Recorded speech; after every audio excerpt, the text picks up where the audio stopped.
Hey, welcome in. Well, I see headlines like this, and it's genuinely frightening.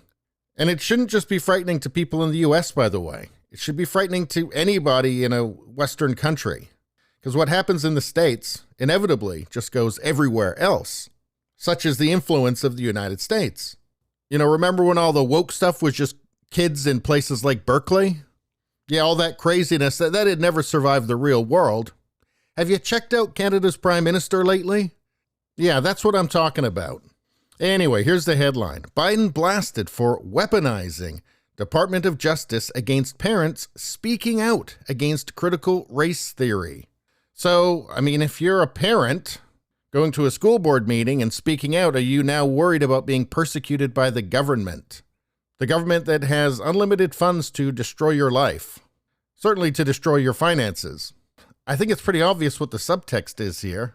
This is from the Daily Wire. Conservatives ripped President Joe Biden and the Department of Justice this week after the administration announced a plan to crack down on harassment of school administrators.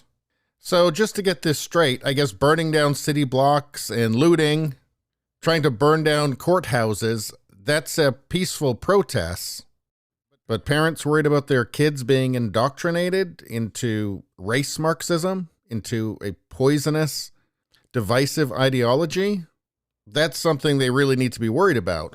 Well, the illiberal left has made it clear that any dissent is violence. Words they don't like are violence. And anyone who's been paying attention can see where their rhetoric has been leading to. Stuff like this. The Department of Justice on Monday ordered the FBI to work on curbing harassment and threats of violence against school administrators after it said the number of such incidents spiked in the past year. And you got to keep in mind, from the leftist perspective, from the perspective of the illiberal left, they do consider any dissent against their ideology to be harassment or threats of violence or actual violence. So you have to keep that in mind here.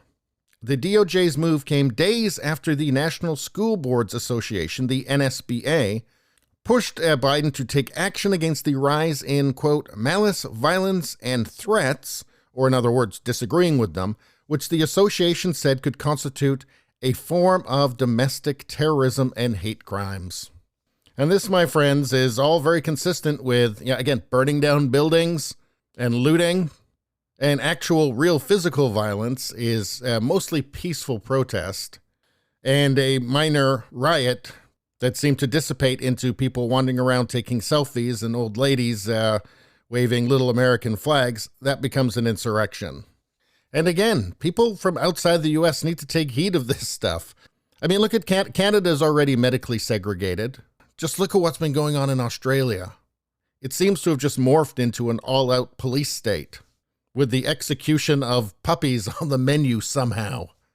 But anyway, what did Tom Cotton have to say about this? He said, parents are speaking out against critical race theory in schools. Now the Biden administration is cracking down on dissent.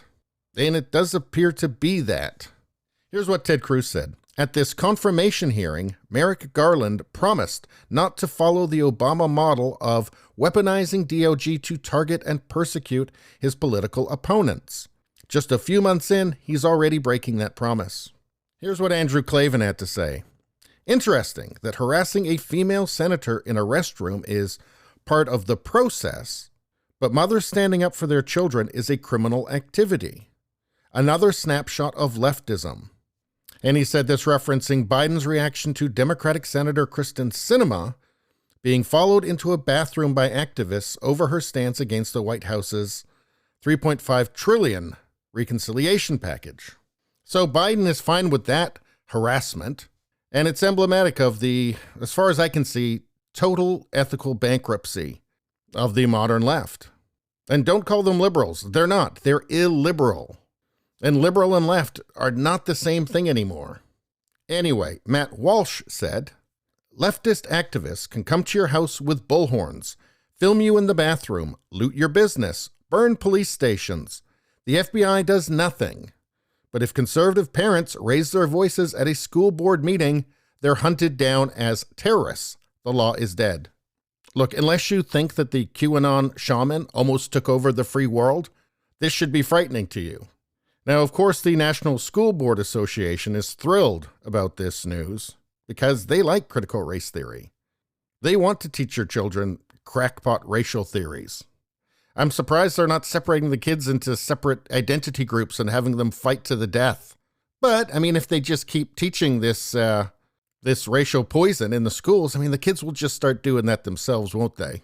That's all I got to say about that. Please subscribe, like, and share. That really helps me out. If you'd just like to listen to the audio version, you can listen to the podcast. It's on pretty much every platform. If you look for it, you will find it. Thank you very much. I'll see you next time.